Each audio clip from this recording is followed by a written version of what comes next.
नमस्कार, आपके साथ मैं हूं अनिशा। आप देख रहे हैं नेशनल भारत लाइव। खबरों की शुरुआत करते हैं। 6 और 7 फरवरी को जिले में होने वाले वैश्य महाकुंभ से राजनीतिक व सामाजिक भागीदारी सुनिश्चित की जाएगी। इस महाकुंभ में देश भर से वैश्य बंधु प्रतिभाग करेंगे। यहां विभिन्न मांगों के प्रस्ताव भी रखे जाएंगे। रविवार को एक होटल में आयोजित पत्रकार वार्ता में अखिल भारतीय वैश्य एकता परिषद के राष्ट्रीय अध्यक्ष डॉक्टर सुमंत गुप्ता ने बताया कि महाकुंभ में राजनीतिक व सामाजिक प्रस्ताव पारित किए जाएंगे। त्रिस्तरीय चुनाव में वैश्य समाज की भागीदारी के लिए चर्चा करेंगे। दिखाते हैं पूरी खबर। वैश्य महासभा के राष्ट्रीय अध्यक्ष सुमंत गुप्ता व शहरी विकास राज्य मंत्री महेश गुप्ता ने वैश्य महाकुंभ को लेकर वैश्यों के उपवर्गों के साथ बैठक की, जहां ऐतिहासिक महाकुंभ को लेकर रणनीति तैयार की गई। उन्होंने बताया कि उत्तर प्रदेश की 110 विधानसभा सीटें हैं, जहां वैश्य मतदाताओं की संख्या 20,000 से अधिक है। हम मांग रखेंगे कि बहुल्य क्षेत्र में वैश्य समाज को प्राथमिकता के आधार पर टिकट दिया जाए। जीएसटी में पंजीकृत व्यापारी को केंद्र सरकार से 20 से 50 लाख का बीमा दिया जाए। छोटे, मध्यम व मझोले व्यापारी को आयुष्मान योजना का लाभ दिया जाए।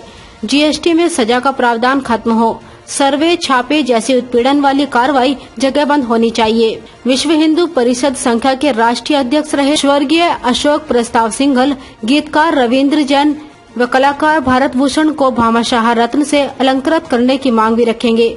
पत्रकार वार्ता में समाज के गणमान्य लोग मौजूद रहे। 2 दिवसीय राष्ट्रीय अधिवेशन पीतल नगरी और ताले की विख्यात नगरी अलीगढ़ की धरती पर 6 व 7 फरवरी को कैलाश फार्म आगरा रोड पर आयोजित किया गया है। 6 तारीख को प्रथम सत्र प्रारंभ होगा, जिसमें राष्ट्रीय अध्यक्ष का चुनाव किया जाएगा। 7 फरवरी को खुला अधिवेशन 2 सत्रों में होगा, प्रथम सत्र और द्वितीय सत्र। इस राष्ट्रीय अधिवेशन में 13 राज्य और 190 जनपदों के प्रमुख प्रतिनिधिगण भारी संख्या में भाग लेंगे, जिसमें राजनीतिक सामाजिक प्रस्ताव उस दिन हम लोग इस सम्मेलन में पारित करके अपनी आवाज को उठाने का कार्य करेंगे। और विशेषकर पूरे देश में 365 उपवर्ग हैं और उत्तर प्रदेश में 16% की आबादी 60 उपवर्ग निवास करते हैं। हम लोगों की मांग है कि जिसकी जितनी आबादी, सत्ता में उसकी उतनी भागीदारी। हमारी भी हिस्सेदारी और भागीदारी आगामी उत्तर प्रदेश के विधानसभा चुनाव में होनी चाहिए।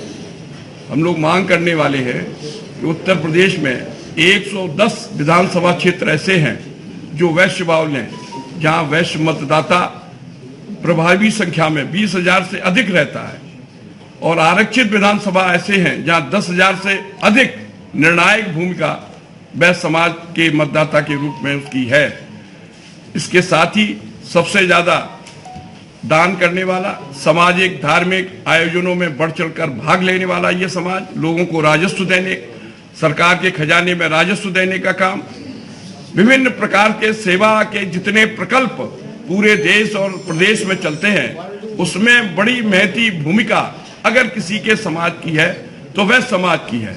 और विशेषकर का ये कोरोना काल रहा, उसमें जरूरतमंद लोगों को, प्रवासी मजदूरों को, अन्य बंधुओं की खुले हृदय से मदद करने में सबसे बढ़ चढ़ कर अगर किसी ने भाग लिया है तो हमारे वैश्य भामाशाह बंधुओं ने भाग लिया है। उस हिसाब से सम्मान हमारे समाज को भी मिलना चाहिए।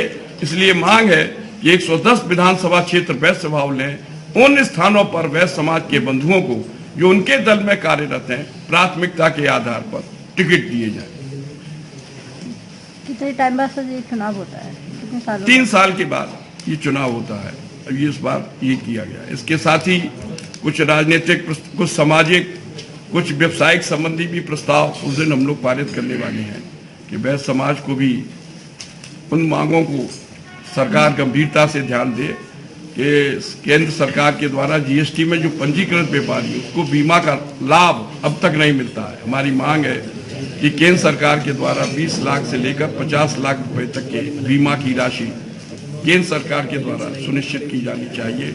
आयुष्मान योजना का लाभ छोटे मध्यम मझोले स्तर के व्यापारियों को प्राप्त हो। इन सभी मांगों को लेकर हम लोग राष्ट्रीय अधिवेशन में प्रस्ताव पारित